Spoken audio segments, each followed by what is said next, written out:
नमस्कार, एक बार फिर से आपका स्वागत है मेरे इस ऑर्थोपेडिक मिस्ट्री पे। मैं doctor Shubham Khandelwal, orthopaedic surgeon. एक नया टॉपिक आज आपके साथ डिस्कस करने आया हूँ। तो आज का टॉपिक है एंकल पेन। नॉर्मली बहुत सा लगभग सभी लोगों को एंकल पेन की बहुत दिक्कतें होती है। टखने में उनके बहुत ज़्यादा दर्द होता है, तो उस बात पे आज चर्चा करेंगे। चूँकि ये टॉपिक बहुत ही वास्ट, बहुत ही बड़ा है, तो आज बेसिक चीज़ें, ट्रीटमेंट आपको क्या करना चाहिए, इसके कारण क्या होते हैं, इसके लक्षण क्या होते हैं, ये आप आज कवर करेंगे। और जो हर एक दिक्कत है वो अपन आगे कभी वीडियोस में डिस्कस करेंगे। ऑलमोस्ट ट्रीटमेंट मैं सभी का आज बता दूंगा, तो आप as a ankle pain whole घर पे मैनेज कर सकते हो कि टखने में अगर दर्द आपके हो रहा है तो आपको क्या क्या चीज़ें करनी चाहिए और क्या क्या चीज़ें नहीं करनी चाहिए। शुरू करते हैं अपना टॉपिक एंकल पेन से। सबसे पहले आ जाते हैं कारण क्या क्या होते हैं इसके। ठीक है, मैं इसको मॉडल के माध्यम से समझाऊंगा आपको। तो सपोज़ ये है अपने पास मॉडल है टखने का।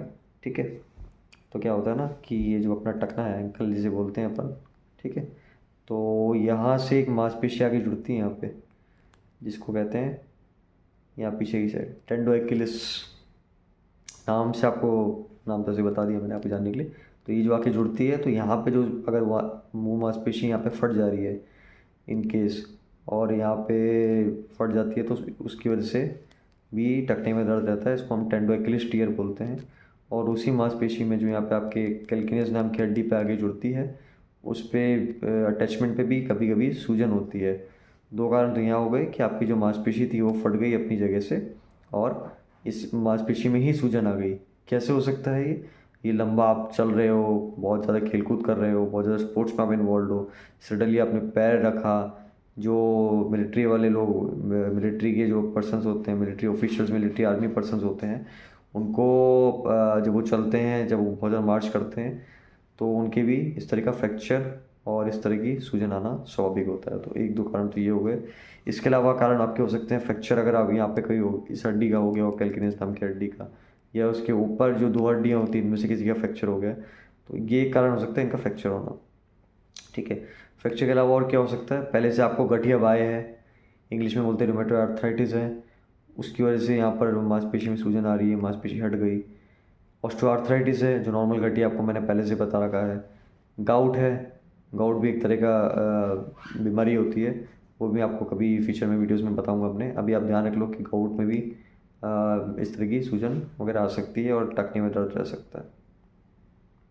और क्या कारण हो सकते हैं, एक होता है ये जो हड्डी होती है ना, आपको बताया कैल्किनियस नाम की हड्डी, इस पे हड्डी बन जाती है। ये जो मांसपेशी आगे अटैच होती है, ये मांसपेशी हो सकता है यहाँ से थोड़ी हट जाए और यहाँ पे हड्डी बन जाए, वो भी दिक्कत करती है। कैल्किनियस पे हड्डी बन जाती है, तो उसको हैगलैंग्स डिफॉर्मिटी कहते हैं, है ना। आपके काम का नहीं है हैगलैंग्स डिफॉर्मिटी। और फिर मैं बता देता हूँ आपको, और एक चीज़ होती है रेट्रोकैल्कुलम बर्साइटिस, यानी कि यहाँ जो जगह होती है वहाँ पे सूजन आ जाए। तो जितना भी हमने कारण देखे वो फ्रैक्चर और सूजन वगैरह से रिलेटेड है। तो ये बेसिकली कारण होते हैं आपके टखने में सूजन आने के या टखने में दर्द होने के। तो कारण हमने लगभग सभी कवर कर लिए। और एक कारण हो सकता है यहाँ पे जो नस जा रही है उसमें दबाव आना, उससे वो नस जो दबाव होगा उस वजह से भी यहाँ पे दर्द हो सकता है, चटके चल सकते हैं, सूनापन आ सकता है। ठीक है, अब आ जाते हैं लक्षण पे। लक्षण, कुछ लक्षण तो अभी बता दिए मैंने आपको। लक्षण क्या होंगे इसमें कि यहाँ पे सूजन आएगी, टखने में दर्द रहने लगेगा। अभी जैसे नस दब जाएगी तो सूनपन भी हो सकता है, झटके भी चल सकते हैं। आपको टखने में वजन देने में दिक्कत आएगी, दर्द होगा, आप टखने में वजन नहीं दे पाओगे, कम दे पाओगे। हो सकता है आपको मूवमेंट्स करने में भी कुछ दिक्कत आए, और आपका टखना जो भी मूवमेंट्स करता है उससे जो भी मूवमेंट करता है वो मूवमेंट ना हो पाए, आपको दिक्कत आए सब मूवमेंट्स में। और ये हो सकता है कि यहाँ पे सूजन के साथ साथ लाल रेडनेस भी है, लालपन भी आपको दिखे। ठीक है, तो ये हो गए इसके लक्षण। लक्षण की बात आते हैं इसके इलाज पर। तो इलाज में हमेशा की तरह हम पहले घरेलू इलाज देखते हैं और फिर अस्पताल का इलाज देखते हैं। तो घरेलू इलाज में आप क्या करोगे, घरेलू इलाज में हमेशा की तरह सबसे पहले मैं जो आपको बता रहा है, दर्द की दवा, दर्द की दवा और सूजन कम करने वाली दवा, ये दो मेन चीज़ हमारे पास हमें हमेशा रहती है, इससे आपको लगभग आराम आ जाएगा। तो एक दर्द की दवा आप ले सकते हो, सूजन कम करने की दवा आपको लेनी है घर पे, वो लेनी है, उससे आपको आराम आ जाएगा। उसके अलावा एक एंकल स्प्लिंट आता है, एंकल स्प्लिंट होता है, एंकल ब्रेस होता है। ठीक है, तो वो एंकल स्प्लिंट यहाँ पे लग जाता है, ये पूरा टखना आपको कवर कर लेगा। और जब भी टखना कवर कर लेगा तो इसमें थोड़ा थोड़ा बहुत सूजन आना इससे कम हो जाएगी, और आप अपना टखने में आराम मिलेगा, टखने में आराम से वजन आप दे सकते हो। एंकल ब्रेस के अलावा अगर मान लीजिए एंकल ब्रेस नहीं है, एंकल स्प्रिंट, एंकल बाइंडर नहीं है आपके पास, एंकल बाइंडर की जगह आप गर्म पट्टी भी इस्तेमाल कर सकते हो। गर्म पट्टी के साथ आप ठंडे पानी का या बर्फ़ का सेक करो, उससे भी आपको सूजन और दर्द में दोनों में आराम मिलेगा। तो गर्म पट्टी का इस्तेमाल करो, गर्म पट्टी बांध लो आपके टखने पे, गर्म पट्टी प्रॉपर बांध दो टखने पे, गर्म पट्टी, और गर्म पट्टी लगाने के बाद उसके ऊपर आप सेक करना ठंडे पानी या बर्फ़ का, दोनों में से किसी का भी सेक करो, आपको बहुत ज़्यादा आराम मिलेगा दर्द में भी और सूजन में भी। ये तो हो गए बेसिक चीज़ें जो आप कर सकते हो। इसके अलावा आप क्या कर सकते हो, आप कसरत कर सकते हो घर पे। कसरत में क्या करना है ये आप सपोज जो पैर है आपका, ठीक है, एक तो पैर को ऊपर नीचे मोड़ सकते हो, ठीक है, पैर को ऊपर नीचे बंद खोल करना, ये आप कर सकते हो। और इसके अलावा जो पैर होता है उसको बाहर की तरफ और अंदर की तरफ, ये वाली एक्सरसाइज भी आप कर सकते हो। बाहर की तरफ, अंदर की तरफ, नीचे की तरफ, ऊपर की तरफ, और आप पैर को पूरा 3 से 7 डिग्री घुमा सकते हो। तो ये 4 से 5 कसरत होगी, दोबारा मैं बता देता हूँ। ऊपर नीचे कर सकते हो, अंदर बाहर कर सकते हो, अपने पैर को अंदर बाहर कर सकते हो और घुमा सकते हो पैर को। ये तो कसरतें होगी, कसरतें मैंने आपको बता दी। इसके अलावा एक डॉक्टर्स चप्पल आती है, तो वो आप चप्पल पहन सकते हो, सॉफ्ट चप्पल होती है वो, उससे आपको ये पैर को जो है आराम मिलेगा, सपोर्ट मिलेगा, तो उससे भी सूजन और दर्द में आराम मिलेगा आपको, ठीक है। उसके अलावा आप क्या कर सकते हो, उसके अलावा अगर बहुत ही ज़्यादा दर्द और दिक्कत हो रही है तो थोड़ा सा अपने उस पैर को रेस्ट दें, खासकर जब फ्रैक्चर हो जाता है तो उसमें वजन कुछ टाइम तक ना डालें और थोड़ा पैर को रेस्ट दें, उससे भी सूजन कई हद तक कम हो जाती है, ठीक है। तो लगभग आपको सारे इलाज मैंने आपको बता दिए, सारे घरेलू इलाज मैंने आपको कवर कर दिए। और हाँ, एक चीज़ और, सूजन कम करने के लिए आप नीचे तकिया भी रख सकते हो, 2 तकिए के ऊपर अपने टखने को रखें, तो 2 तकिए के आप जब टखने को रखने लगोगे तो उससे भी सूजन कम होती है। तो खासकर फ्रैक्चर हो जाता है ना, उसके बाद पिलो हम जरूर रखते हैं ताकि उससे सूजन कम हो जाए। बाकी साथ में मैंने बताया दर्द की दवाई और सूजन करने की दवाई तो आप लेते रहें, और कैल्शियम विटामिन D3 भी आप ले सकते हो, उससे भी थोड़ा सा फ़र्क पड़ जाता है चीज़ों में, ठीक है। तो लगभग मैंने सारे इलाज आपको, घरेलू इलाज मैंने आपको सारे बता दिए। इसके अलावा आते हैं अस्पताल के इलाज पे। अस्पताल में क्या करो, अगर मेरे पास आते हो तो क्या रहेगा, तो पहले अपन चालू करेंगे एक्सरे से।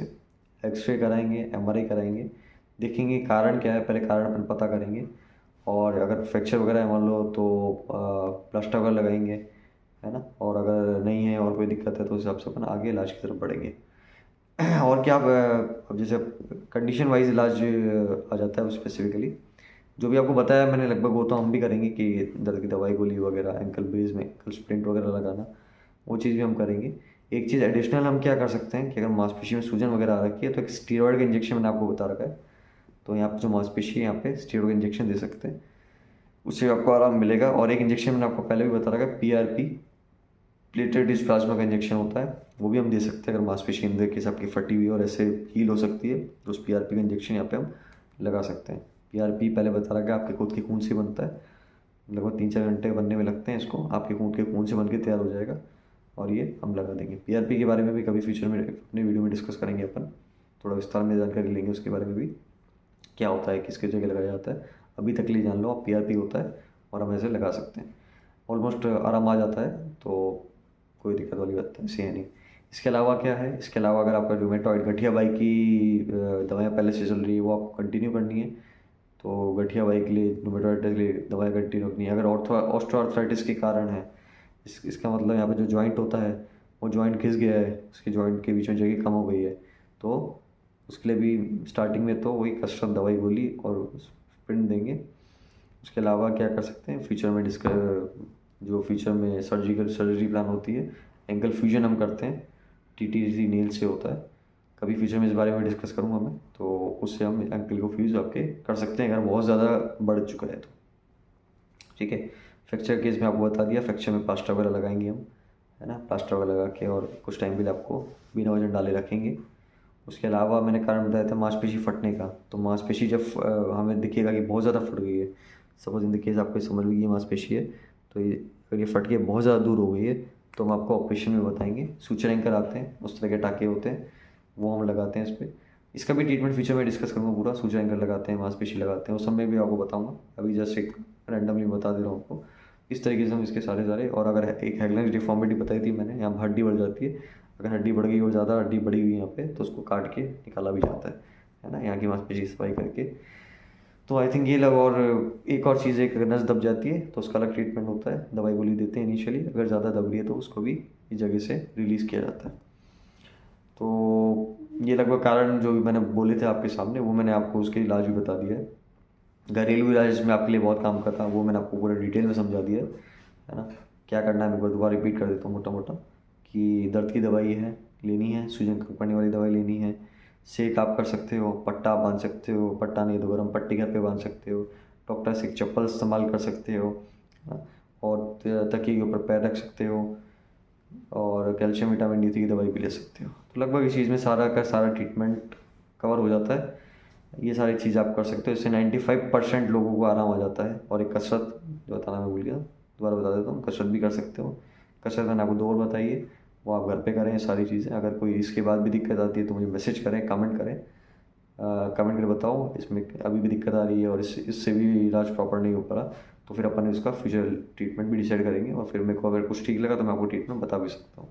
कोई भी दिक्कत हो आप यूट्यूब पे कमेंट करो, शेयर करो, जितना ज़्यादा हो सके उसको शेयर करो, लाइक करो, सब्सक्राइब भी करो, ताकि आपको पता लगेगा कि मेरा कोई वीडियो आ रहा है। और अगर आप कंटिन्यूसली देखते रहते हो, मेरे कंटिन्यूस व्यूअर हो आप, जो कंटिन्यूसली डेली मेरा देख रहा है, तो एटलीस्ट आप लोगों को तो पता लगे कि मेरे वीडियोस रेगुलरली आ रहे हैं। तो सब्सक्राइब कीजिए, नोटिफाई हो जाएगा आपको वीडियोस। और साथ में जितना हो सके उतना शेयर कीजिए और कमेंट गारंटी कीजिए। धन्यवाद।